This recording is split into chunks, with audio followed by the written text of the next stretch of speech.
This is CBC Nova Scotia News.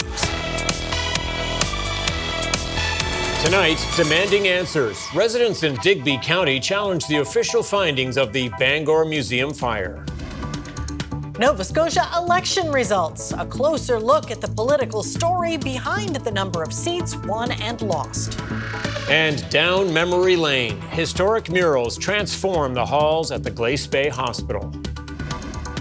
The rain ending, the winds easing, but staying gusty into Friday as we mix to flurries as the temperatures fall. Your full forecast is coming up.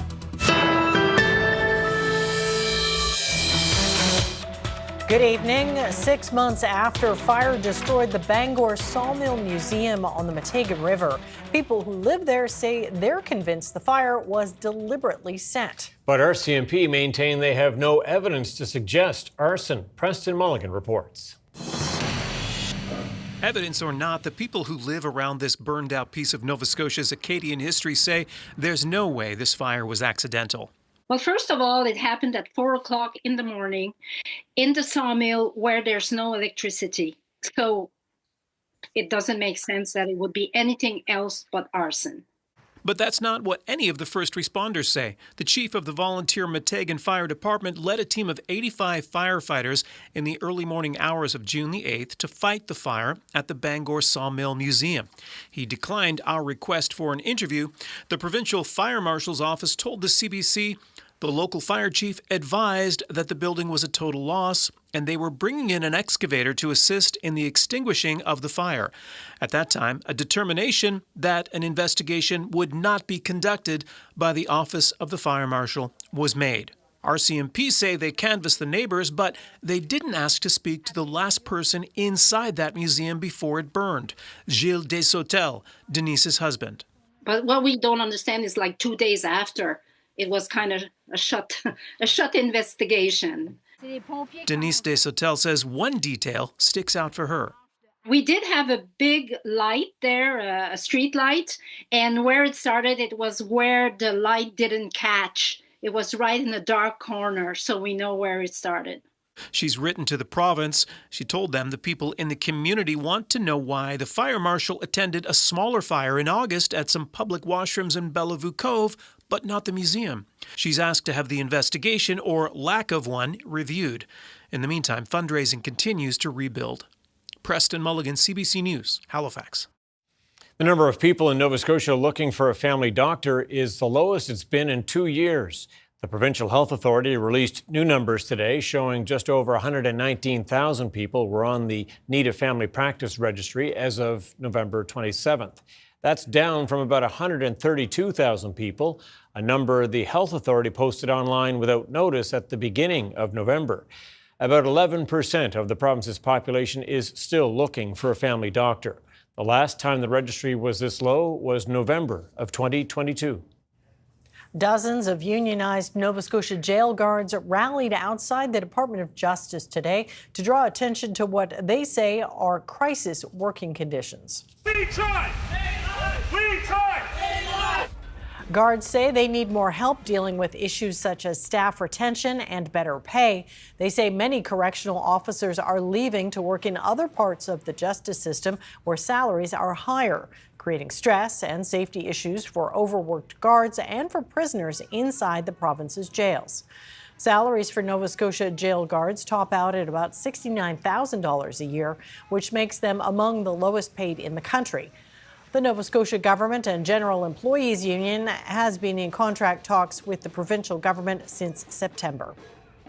Halifax Regional Police will now send certain sexual assault cases to an RCMP oversight committee. The city's Board of Police Commissioners approved the move Wednesday. 2 years ago, the board asked the municipal force to consider the Violence Against Women Advocate Case Review, or VACR, which reviewed every case where charges weren't laid. But Halifax police say they were legally advised not to use that model because of privacy concerns. Instead, they will only send a few cases to the committee. Advocate Sunny Mariner, who developed the VACR model, says she is disappointed by the move. I was really surprised by that. Actually, privacy was the first issue that we dealt with when we looked at case reviews in Canada, dating back as far as 2013. We have worked hand in glove with privacy commissioners on both provincial and federal levels across the country. Halifax Police will participate in the RCMP review model for a year and the results to the board. The technical issue on the NV Confederation is now fixed, but the ferry stayed docked in PEI today because of the stormy weather. The vessel returned to the water just briefly yesterday after weeks of being down for repairs. But it only completed a single round trip before the issue with engines forced Northumberland ferries to cancel the rest of the day's sailings. The issue was fixed last night, but high winds canceled all crossings today. The season only runs until December 20th, but the company says the ferry will run as many days as it can before then.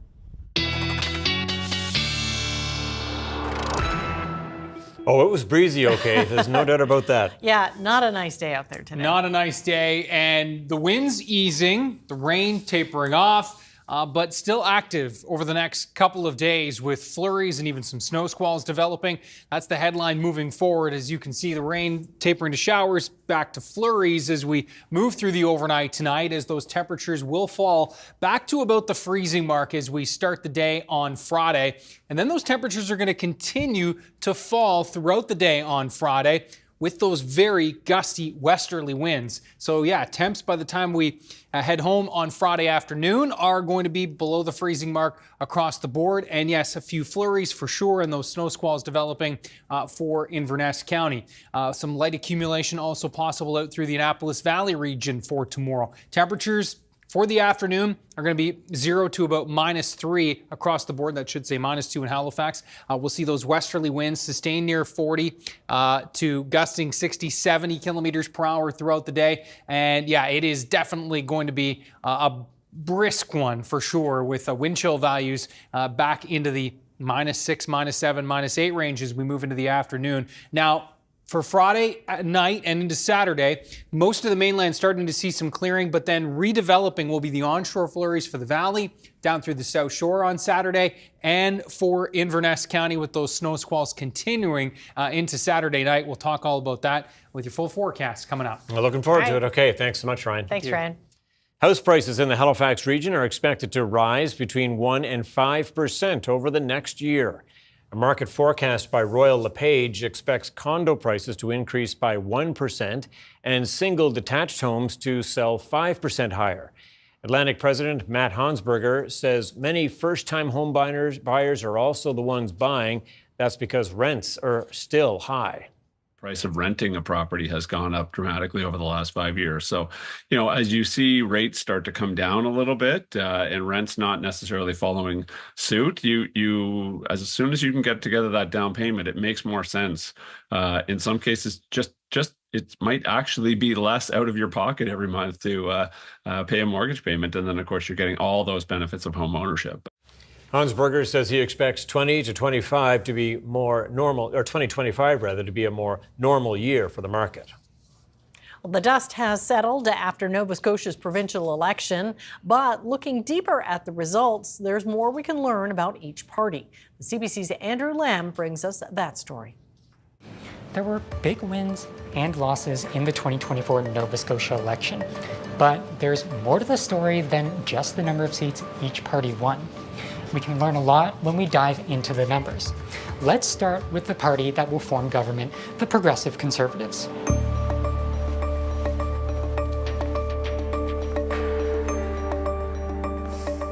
Obviously, a great election for Premier Tim Houston's party. The PCs flipped 12 seats when compared to the 2021 election. The arrows on this map of provincial electoral boundaries show how much the PCs gained a vote share in each riding. The longer the arrow, the bigger the gain. In the riding of Clare, for example, the PCs improved their vote share by 16 percentage points from the previous election. Meanwhile, the Liberal vote share went down by 12 percentage points. That allowed the PCs to flip what has been a Liberal stronghold for more than 3 decades. Since Nova Scotia is mostly a rural province, I spoke with an associate professor who researches rural communities. She says the strong election results for the PCs reflect the generally positive outlook that rural communities have had in recent years. Most of the data that I have, it's people seeing signs of progress, signs of growth, signs of diversification, and they're looking at this favorably. Now let's talk about the NDP. The party jumped into second place, meaning leader Claudia Chender will become the first elected woman leader of the official opposition in Nova Scotia. So, on the surface, a good election for the NDP, having gained 3 seats in the House of Assembly. The Nova Scotia NDP's base of support has often been in the HRM, and that's where most of their larger gains were. But in rural ridings like Lunenburg West and Annapolis, the NDP's vote share actually went down. If the party hopes to expand their seat count and form government next election, Foster says the NDP will need to invest in local candidates in rural communities. And also just listen to rural voters, get out there between elections and listen to what people are saying and try to figure out how can you create policy that is not blind to place. If you look at all of the ridings where the NDP came in second place, areas where they might be looking to pick up seats next election, the vast majority of those NDP candidates lost by at least 10 percentage points. So it looks like an uphill battle for the party to get more seats in the future. And finally, we have the Liberals. Of course, a devastating election for that party. They've been reduced to 2 seats and lost vote share in every riding except one when compared to the 2021 election. The riding of Timberley Prospect, where Liberal Ian Rankin was elected, was the only riding where the party was able to grow their vote share. And even though the Liberals got more of the popular vote than the NDP, they ended up with fewer seats. That's because of our first-past-the-post or winner-takes-all electoral system. So, the numbers can give us a lot of subtext to the way voters decided this election. And this is the result. This is about what the House of Assembly will look like once MLAs return for the next sitting. A sea of blue that spills from the government to the opposition side. Andrew Lamb, CBC News, Halifax. The hallways of the Transitional Care Unit at Glace Bay Hospital are filled with murals that depict many of the historic landmarks of Glace Bay. It's all thanks to a continuing care assistant. Kyle Moore reports. This is something we don't see too often is a phone booth. A walk through the hallways of the 4th floor at the Glace Bay Hospital is like taking a trip back in time. Many of the former town's landmarks are on display here. It's a place for patients and families to reflect. People seem to enjoy it and it sparked memories for them, and I thought that was cool. It sparked a lot of memories for me as well, so. Rhonda Sampson, who is a continuing care assistant at the facility, is behind the painted creations, which include Marcadona's Shoe Repair, McKinley & Sons Pop Factory, and the Old Miners Form, all popular places that are no longer part of the Bay's landscape. One guy told me that the Miners Form, Johnny Cash played there, so that was cool, and I remember things there too. I remember when they had wrestling there and roller skating. What it's done for the unit has been wonderful. You often will see patients walking down the hallway and they'll stop at the mural itself, and you'll see a smile come to their face. Many patients on the floor are waiting for placement into a long-term care facility. Site lead at the hospital, John McIntyre, says the murals help making that transition. Certainly it makes their stay much more enjoyable. And the families as well that come, and visitors that come to see them, they see the murals and it brings a lot of satisfaction. Sampson says she initially started out painting houses, but decided to take it a few steps further. The Savoy Theatre, the old chip wagon, a telephone booth, and Munden's Lobster Pound are also part of the display. She says in all, it took about 3 years to complete. It was a lot of starting and stopping because work, and so it usually takes about 3-4 days to do a mural, but it took me a little longer because I work too. Sampson says she plans to do more murals to help patients feel more like they are home. Kyle Moore, CBC News, Glace Bay.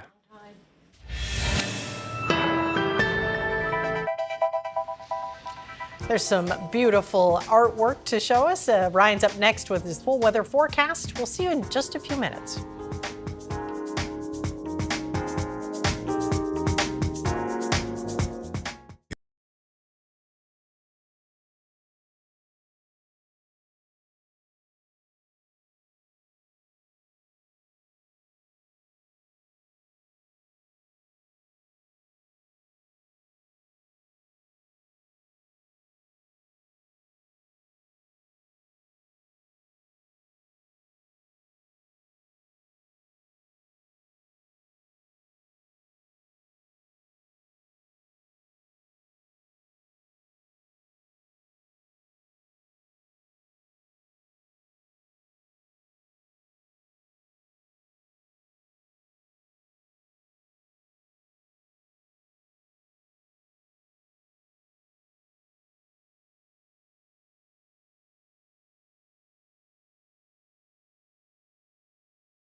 Well, did anyone's hat blow off today? I saw an umbrella flying away. I know that. I know you weren't raking your leaves today, This right? is not the day for outdoor work. Bad day for raking leaves in a top hat. Yeah, This exactly. is true. Yeah. What Sums a it all windy up. day. Crazy. It was definitely howling along the Atlantic coastline. Continues to howl across Cape Breton Island, where the wind warnings are still in effect. Lace wet winds could gust as strong as 150 this evening. So it is definitely strong. Let's have a look at the warnings right off the top here. And yes, a lace of wet wind warning does continue. Antigonish, Guysborough County, and the rest of Cape Breton under that wind warning.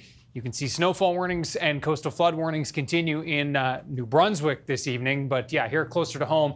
And the rain, boy, was it coming down today at times. And yeah, it looks like many pockets, many parts of the province did pick up 20 to 30 millimeters, some heavier amounts closer to 40, some quite not as much. But yeah, we can see that it is still really raining over Cape Breton Island right now. That's where that heaviest rain has been over the last couple of hours, tapering off to just showers across the rest of the mainland. And on the backside of this low, we are looking at these cold conditions settling in, changing the showers over to flurries.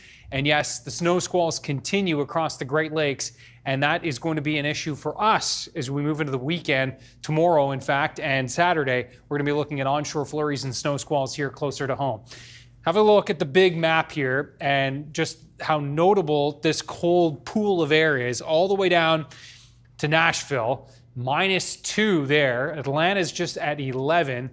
Florida doing okay. New Orleans, however, just at 15 degrees, and the warm air starting to build back in to Alberta today. But yeah, it is definitely cool, cooler than normal across much of North America right now. So there's the rain.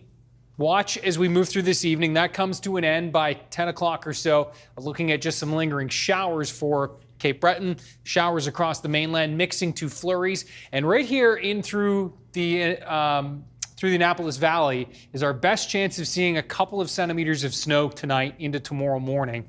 We'll look at maybe a trace possible elsewhere. As we look into 6 a.m., you can see those temperatures are going to be back closer to the freezing mark, and then we're ticking down into the afternoon. Those temperatures will fall as we move into the afternoon tomorrow. So we're going to be below the freezing mark for daytime highs. And yes, the onshore flurries and snow squalls here developing for Inverness County, and a snow squall watch is in effect for you folks there for tomorrow and for Saturday. There's the winds. You can see howling across Cape Breton this evening. The winds easing for a time, but Friday is quite gusty indeed, gusting 50, 60, 70 kilometers per hour. And that will, again, add that bite to the air, no question about it. Temperatures for tomorrow afternoon, as you just saw there, we'll be dropping into the -2 to -3 range, dropping to the freezing mark in Cape Breton. Those winds gusting 60 to 70 kilometers per hour. This is what it's going to feel like with the wind chill. Morning, -4 to -5. Afternoon, feeling, yes, more like -7 to -9. Certainly by this time tomorrow, even minus double-digit range up in Amherst. Saturday, our coldest day so far this season, -4 through the South Shore region and Tri-County area, -5 to -6 elsewhere. When you factor in the still brisk northwest winds, it is definitely going to be feeling more like the minus double-digit range, more, -8 to -12. Now, note Saturday, onshore flurries and the potential for a snow squall here coming in off the Bay of Fundy with this wind just setting up the way it is. That could push down towards the South Shore and even metro area. Certainly the chance of flurries, and the onshore flurries and squalls continue into Cape Breton right into Saturday night. So could see a trace of snow here, certainly into the valley region over the weekend, Friday into Saturday. Maybe a trace elsewhere as well, but it is Inverness County in that snow squall watch that we're keeping an eye out, over 20 centimeters possible there. And how about Sunday? This system tracking in, looks like we will mix to showers along the Atlantic coastline, but light accumulating snow across most of mainland Nova Scotia possible Sunday afternoon into Sunday evening, Tom and Amy. If you've got travel plans on Sunday, maybe as much as 5 to 10 centimeters from that one. Yeah, good advice. All right. Okay, thanks Ryan. Thank you. Coming up, a recent survey suggests Halifax homebuyers might see a more stable real estate market in 2025.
One of this country's largest real estate firms is predicting a less volatile market for Halifax homebuyers in 2025, with prices expected to increase between 1% and 5% over the next year.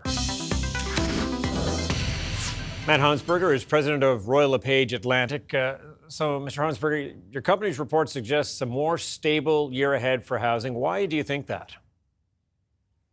Well, we've had certainly 4 or 5 now quite unpredictable years. 2 years in the middle of the pandemic where it was exceptionally busy, and then a couple of years after the pandemic where we were slower than we thought we would be. And so, we've kind of hit the end of what we see as a bit of a cycle in that respect, and we would expect to get back to a normal level of number of trades going through our boards here over the next 12 months or so. And so in 2025, what does that look like price-wise?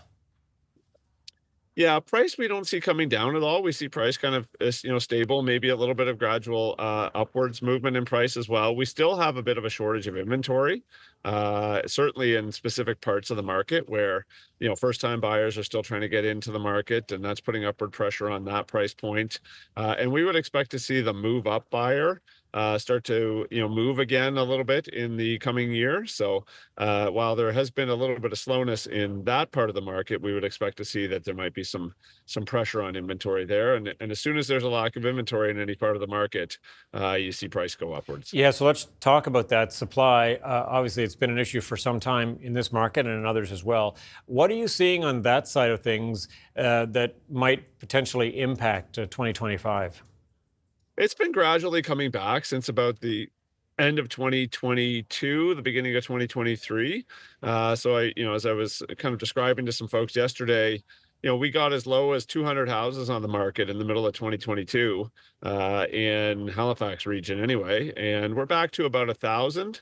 But if you were to look back in 2015, we would have closer to 4,000 on the market. So we're still on the end of the spectrum towards not having enough housing, but we're drifting back in the right direction at this point. And so the median house price is moving toward, I think it's about the $600,000 mark in Halifax and HRM. Who is buying at these prices? Yeah, there's a little less interprovincial migration at this point. So these would be people who are already living in the province. We certainly still see a lot of newcomers to Canada who are looking to buy homes at this point. And so, that's something that we'll be watching as well, given that there's regulations changing around that, and also a bunch of geopolitical stuff happening right now with our neighbor to the south. So we're definitely watching population trends, but for the most part, the people who are buying homes right now, are the people who are already living in Nova Scotia. And so you mentioned some of the wild cards there, the Trump administration in the States, immigration being another one, and we've seen a cutback in the number of students being allowed to come to this country to study. And then there's this whole question about whether we're in a recession or not. How quickly can those things impact prices and supply? Yeah, ultimately, the immigration question is one that it takes a little while to filter through the system, but you're always also managing a little bit of consumer confidence when it comes to this, right? So people will kind of wait it out or sit on the sideline if they feel like there's a chance that prices might come down. What's I guess positively impacting price right now as well is that rents have been very high as well, and so with rents up high, there is an option for people to go buy now at a comparable price in some cases, as long as they have the down payment. So, until we see the rental market really soften, I would suspect that we're still going to see people who have been in the country for a couple of years looking to enter into the home ownership field. And on that rental side of things, do you see much of a change there in the next year or so? Yeah, I mean, I think rentals get affected more quickly by policy. I don't know if the next year or so is when we see it, because we still have lots of people who've come to the country who are, in different, I would say, living arrangements right now. Sometimes, you got two families living together in a single family unit in some cases, and after you get established, you want to move out and own your own place or rent your own place at least. And that's just the very beginning part of the journey. So it takes some time to, again, cycle through the system there. And so the next year, probably not, but beyond that, it'll be interesting to watch for sure. I know the report looked at Halifax HRM, but anecdotally, what are you seeing in other parts of the province? I mean, does the other parts of the province generally follow Halifax's suit here, so to speak?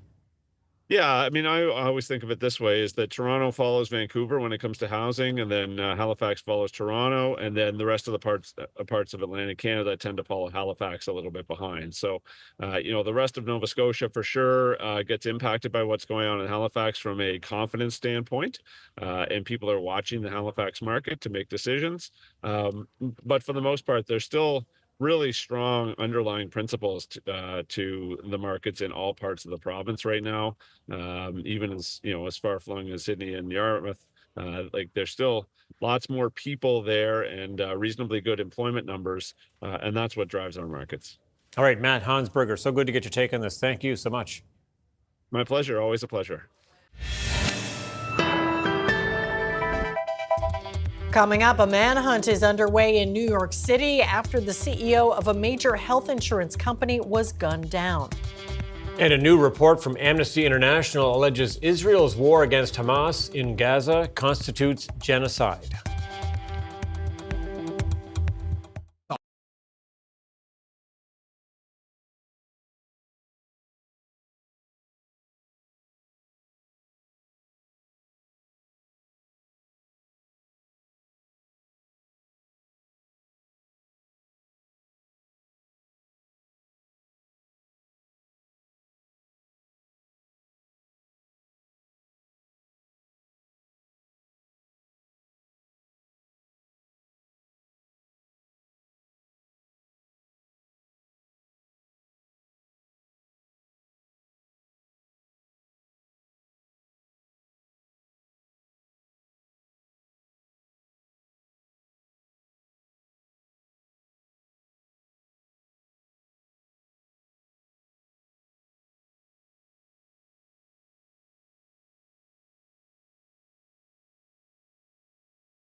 Welcome back. The suspect who gunned down an insurance executive in New York yesterday remains on the loose. But now police say they have more clues, including words etched onto the bullet casings. Chris Reyes reports from New York. The New York Police Department has released new photos of a suspect wanted in the shooting death of Brian Thompson, CEO of United Healthcare. Thompson was gunned down in Midtown Manhattan Wednesday morning outside a hotel where he was about to address investors. The shooting was captured on surveillance video. Police say the shooting appeared to be targeted and premeditated. A former NYPD captain says the video offers clues about the suspect. His stance, the way he holds the gun, it shows he has some training. He's been to a gun range, I'd say. He knows how to clear a jam. The gun did jam. Police have also confirmed reports that the words deny, defend, and depose were written on the bullet casings left at the scene. That could be a reference to tactics insurance companies have been accused of using against client claims. Andrew McCabe is a former FBI deputy director. He said the words could offer clues about the suspect's motive. This person had some sort of personal connection to this killing. So this is probably less likely to be someone who was hired to do this and more likely was committed by someone who is emotionally or specifically invested in the act. Police have traced the suspect's steps, including a stop at a coffee shop and a hostel where he may have been staying and where this photo was taken. The massive manhunt has activated the entire NYPD, the largest police force in the U.S., with some 35,000 police officers. Manhattan is not very big. It's about the size of Victoria, British Columbia, but its density could pose problems. We have a city of 8 million people, and in Manhattan, there's probably 2 million on a business day. There's a lot of going back and forth. There's subway tunnels. There's tunnels in Central Park. Police are offering a reward of $10,000 for any information that could lead to the suspect's arrest. Chris Reyes, CBC News, New York. A powerful magnitude 7 earthquake shook parts of California today, briefly triggering a tsunami warning along the U.S. West Coast. The warning included San Francisco and the surrounding Bay Area before it was canceled. The U.S. Geological Survey says the quake was centered about 60 kilometers off the northern California coast. There are some reports of damage, and the quake knocked out power to 19,000 customers in Humboldt County, about 5 hours north of San Francisco. Israel's 14-month offensive in Gaza has drawn a new accusation of genocide, and it comes in a report from the prominent rights group Amnesty International. The CBC's Tom Perry reports. This report contains some serious allegations, but the most serious is that Israel's military campaign against Hamas in Gaza amounts to genocide. The Amnesty International report accuses the Israelis of deliberately targeting civilians and civilian infrastructure, of withholding aid, of cutting off fuel, of cutting off power, of attacking sites of cultural significance, and of subjecting hundreds, if not thousands, of Palestinians to torture and other inhumane treatment. Palestinians have been bombed, starved, repeatedly displaced. Israel's actions have wiped out entire multi-generational families. They have destroyed Palestinian homes and livelihood, wreaked a dreadful havoc on their infrastructure and on their ties to the land. Amnesty says all of this is being done with the intention of destroying the Palestinian people in Gaza, and it's warning countries still selling weapons to Israel that they are failing in their duty to prevent genocide and could also be complicit in genocide.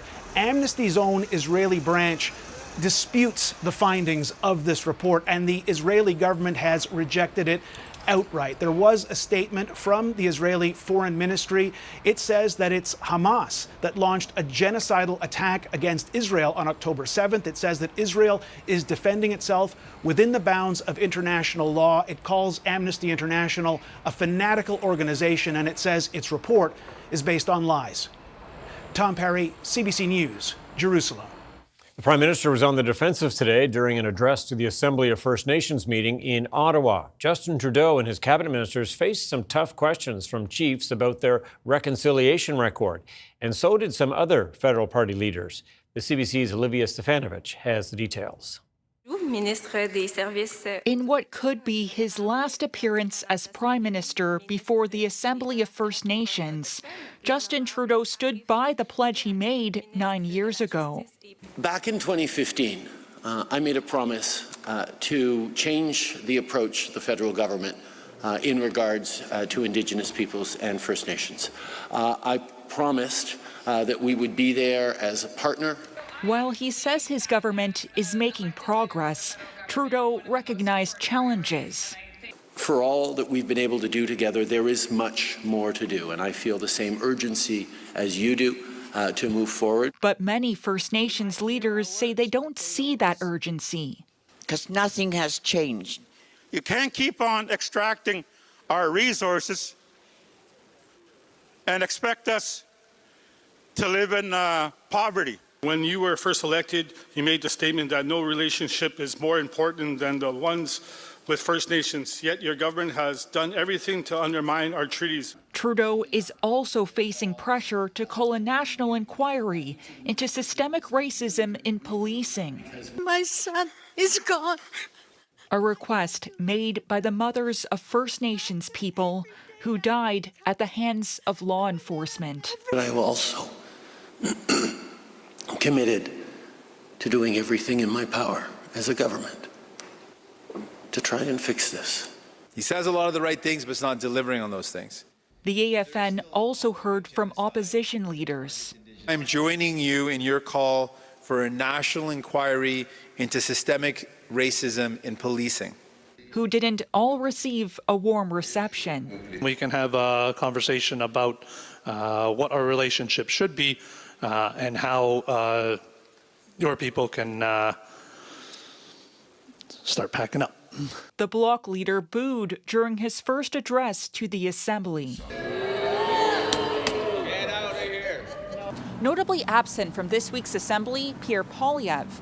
The Conservative leader addressed the AFN for the first time last summer, but his office didn't say why Poilievre did not return.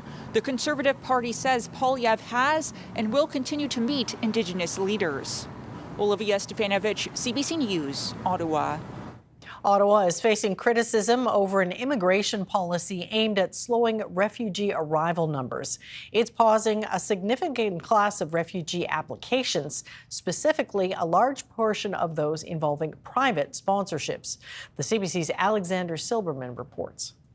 This is north of Saskatoon. At their apartment in Saskatoon, siblings Camila and Ali Jamili are settling into their new life in Canada. And here, me with my brother. The two fled Afghanistan 3 years ago after the Taliban returned to power, eventually arriving in Canada as privately sponsored refugees, but forced to leave their parents, sister, and 2 brothers behind. It was so hard, and then it happened so quick, and I hadn't time to say goodbye to my youngest brother.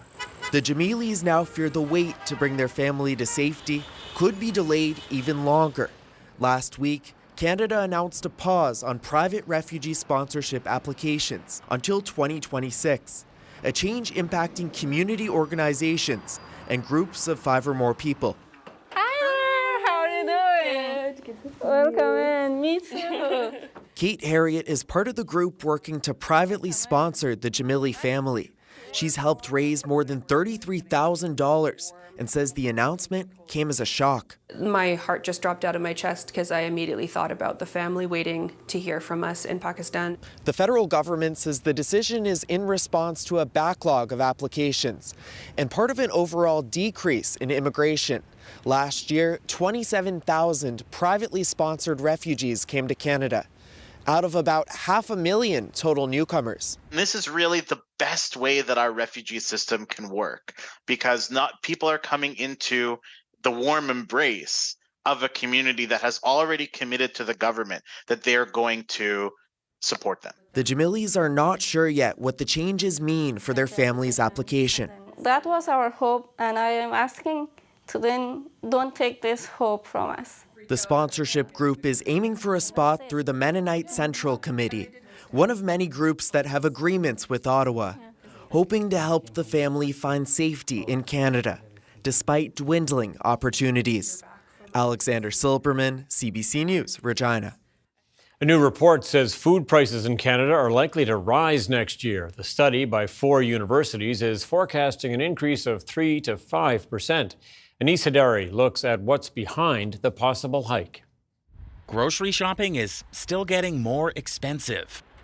Families really have a hard time cooking now in an affordable way. You just learn how to buy things in like the large quantity when they go on sale. I kind of have to pay it. You know, I have a family of 4. And that family of 4 could pay up to $800 more to eat next year. That's according to the latest food price report from several Canadian universities. Overall, food prices are estimated to go up by 3 to 5% in 2025. Beef tops the list, projected to go up by 4 to 6%. Vegetables close behind, up to 5% more expensive. We're a little bit unpleased with it being $1.49.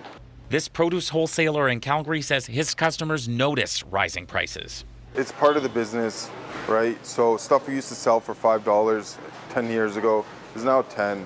And stuff we used to sell for $1.99 is now $3.99 or $2.99. Like things naturally are going up. Everybody understands it.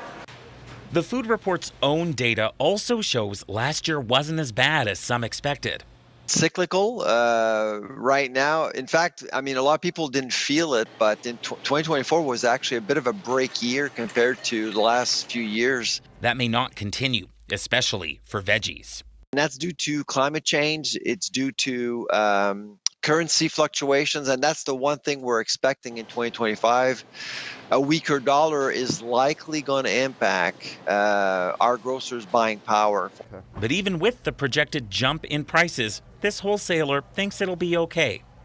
3 to 5%, again, we can live with that too. That's actually it's positive news that it's not jumping up 10, 15, 20% like it was before. Small potatoes compared to years past. Anis Hadari, CBC News, Calgary. When the global temperature soared to a new record in 2023, climate change and a powerful El Nino were the initial explanations. But they didn't account for it all. Onan Rom looks at a new factor being considered. No question the world faced a sweltering, record-breaking heat in 2023. But the hottest mystery for scientists is why. Theories point to a number of factors. A big one is El Nino warming the Pacific. But on top of that, the sun, in a period of high activity, changes to shipping fuel, even an undersea volcano eruption. But new research says something still doesn't add up. There was this gap, this 0.2 or so degree of global warming that was unexplained. What we found was actually it is the albedo of the planet. The research focused on low-lying clouds, which help the Earth stay cool. They reflect a lot of solar radiation, but also let warmth from the Earth's surface pass through. Last year, researchers say some areas, the North and South Atlantic, parts of the Pacific, didn't see a lot of these cooling low clouds. So having more reflectivity or less reflectivity basically means less or more is absorbed by planet Earth. While 0.2 of a degree may not sound like a lot, consider that 2023 was around 1.5 degrees hotter than the pre-industrial average. This might be another really important piece of that puzzle that helps explain what we've seen and why the climate's been so weird over the last 2 years. And our own addition, burning fossil fuels that warm the planet, may have a lasting effect on cloud cover. And in that case, this would be a persistent pattern that we'd expect to, stay with us as the planet continues to warm. Even with El Nino gone for now, 2024 may set another record. And with humans still pumping greenhouse gases into the atmosphere, scientists are concerned it's adding more factors to these heated calculations. Anand Ram, CBC News, Toronto. From disruptive outbursts to endless texting, new research suggests kids are getting ruder in the classroom. Deanna Sumanak-Johnson spoke with experts about what might be fueling this bad behavior. This researchers' work reveals pandemic school closures didn't just disrupt kids' learning. It also made them more rude. Packing up books before a lesson is over, talking while the teacher's talking, going on your phone. Natalie Spadafora interviewed students and teachers in Ontario in 2019 and then again in 2022. 42% of teachers surveyed reported instances of classroom incivility happening daily, compared to only 6% before the pandemic. Individually, each behavior might not seem like that big a deal, but cumulatively, we know from teachers and students in our previous work that it is disruptive. In Quebec, a French teachers' union surveyed around 7,000 of its members this October. 83% said they believe that rudeness has increased over the last 2 years. We're noticing an increase in disruptive behaviors, students talking over each other, disrespectful manners, and lack of consideration also for what is being asked. Experts say this behavior is likely linked to time spent online, which increased during the pandemic, and because some kids have not been taught that school isn't home. It has its own rules. I think that there's a kind of lack of understanding sometimes from students about why their behavior is unacceptable. You can't make a phone call to your dad in the middle of my class, or you can't just walk out whenever you want to go get a snack. As for solutions, this child psychiatrist says prioritizing face-to-face time with peers and adults is key. If we live in a world where the average child is having several hours of screen time, then we have to deliberately give them the opportunities to learn those social skills and brain development that used to just be built into society. Some even suggest classes on empathy and civility, a word that may sound quaint but could make for a more productive learning environment. Deanna Sumanak-Johnson, CBC News, Toronto.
rain is still coming down outside our studios here in Halifax tonight. And that umbrella probably wouldn't do you any good.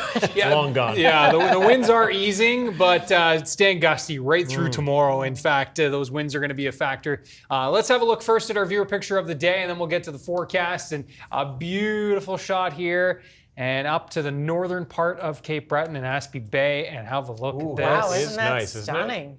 That does look like a dusting of snow there. Ron Nickel, and yeah, the highlands of Cape Breton are about to get a lot more than a dusting for sure. So lace of wet wind warnings. It looks like, yeah, the Antigonish and Guysborough counties have just been dropped from the wind warning over the last few minutes. Wind warning continues for the island and the lace of wet wind warning. Top gust there so far 130, but yeah, could top 150. So there are the lingering showers tonight, mixing to flurries. Tomorrow it's onshore flurries, especially in the morning. Those taper off a little bit into the afternoon. Snow squalls still ripping in across Cape Breton, and then that continues on Saturday with more onshore flurries for the mainland. The valley could pick up a couple centimeters on Saturday. Could see some of those flurries pushing down towards the metro area, but you can see that all that white in the Gulf and purple, that is those onshore flurries and squalls. So this is snowfall outlook from tonight through to Sunday morning. And you can see where, with the onshore flurries, where they're blowing in from the west northwest, that's where we're going to see the best chances for accumulation. The valley, as I've just mentioned, 2 to 5 centimeters, maybe some higher terrain pockets in South Mountain, and of course Cape Breton, looking at some bullseyes there in Cheticamp and in that area for sure. That will be localized though. And then you can see that's the system we're watching for Sunday. So it does track in with light snow. Looks like, you know, a trace to 5 centimeters, kind of widespread, but the potential for this one to push up towards 5 to 10 centimeters inland over higher terrain. On Sunday, if you're traveling, heads up, this is coming in, and some mixing along the Atlantic coastline into Sunday evening as those temperatures will be bumping up. Watch out for that. Okay, well, it's officially Christmas in New York City. Take a look.